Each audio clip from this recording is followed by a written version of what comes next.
you startled in March 2022 when United States Supreme Court Justice nominee Judge Ketanji Brown Jackson responded to Senator Marsha Blackburn's request that she provide a definition of woman, and Judge Jackson said, "I'm not a biologist."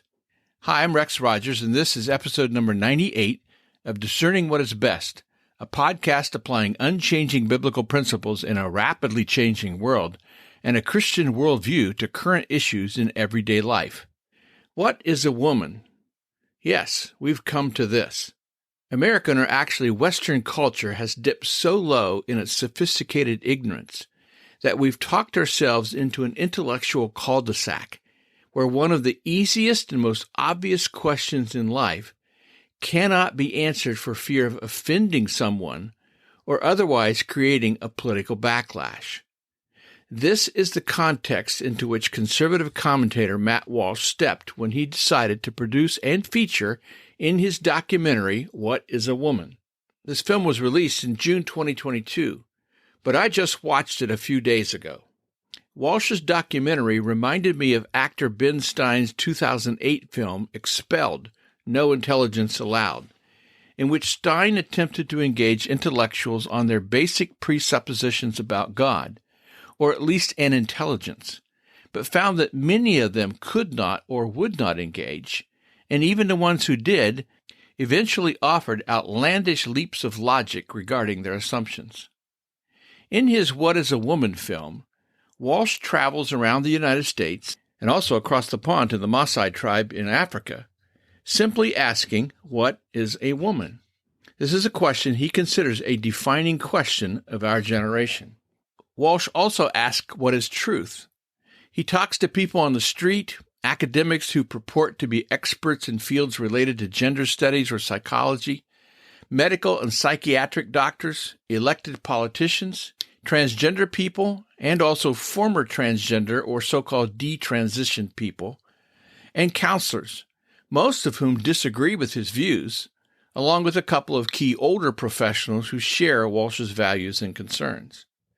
Since the film was released, predictably, liberal and left-leaning political sources have castigated Walsh and the documentary in harsh, nasty, and angry terms, accusing him of, among other things, being a bigot, a hater, and a cheap provocateur. But nowhere in the documentary does Walsh attack anyone, act disrespectfully or dismissively toward them, though some of his interviewees and their supporters do this to him, or otherwise speak down to or angrily at anyone. In interviews, no matter how outrageous the person's comments, Walsh keeps a straight and serious face.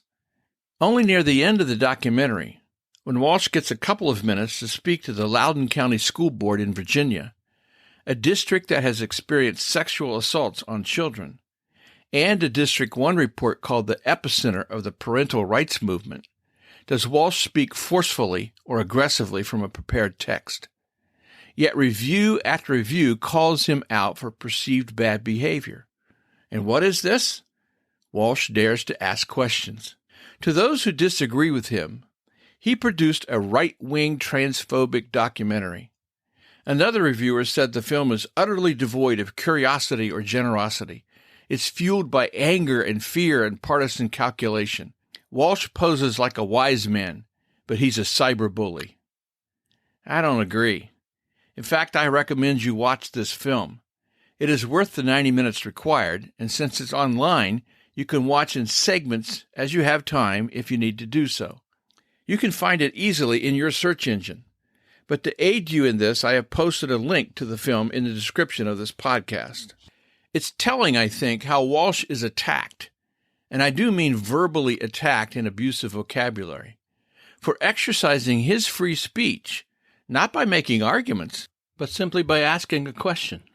Liberal and left-leaning sources decry Walsh's question as illegitimate, disrespectful, threatening even for making people feel unsafe, and do not want to allow him to speak. Liberals and the left preach openness, tolerance, anything goes, unless you disagree with them. Then they become authoritarian in their demand that not simply your argument be refuted, but that you be delegitimized, possibly silenced, preferably canceled. Several people with whom he talked asked him, "Why do you care?" They wanted to know why he cared what a transgender person did or became, or even a minor, why this should matter to him, because in their worldview, anyone should be permitted or even encouraged to do anything at any time. They see this as compassion and liberation. But this is undiagnosed anarchy. It's what the Bible said of the days when Israel had no king. Every man did that which was right in his own eyes. Among other things, what the question, "Why do you care?" assumes is that individual behavior creates no ripple effects and in no way affects others. It assumes that people should be free to do whatever they wish, for by definition, this is a right. It is, as Proverbs said, every way of man is right in his own eyes. But because people want to do something does not make it correct or good or moral. People are not islands. People who jettison personal morality affect everything about the people and culture around them. Doing sex surgeries on children will affect their own health and well-being, their families, and their community for the rest of their lives. Promoting transgender ideology and actions is not just a matter of meeting the individual desires of a given person. Because transgender behavior is fundamentally divisive and destructive to the foundational order of a free society. Why? Because society is binary and has been since creation. But transgenders, in fact all LGBTQ individuals, want what they want, so they reject God, reality, and life itself. Is this surprising? Heterosexuals who wish to sin do the same thing, reject God, reality, and sometimes life itself. Tulsi Gabbard, former Democratic Congresswoman from Hawaii, said this about gender politics. They are asking us to take something that is clearly not real and believe that it is real. Are we going to live in a society of common sense and reality, or are we going to buy into this insanity and this fantasy? Matt Walsh's question, "What is a woman?" is basic, but it opens a giant philosophic wormhole into which our culture has been drawn. The entire sexual liberation movement, particularly now as manifested by the LGBTQ plus politics, undermines a whole list of Judeo-Christian values that helped American culture flourish.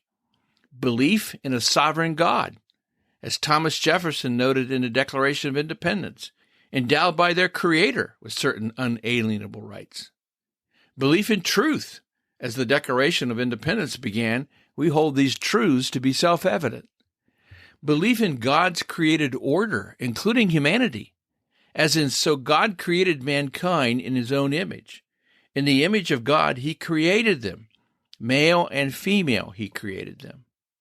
Belief that children belong to parents, that parents have authority and rights, as in children are a heritage from the Lord, offspring a reward from him.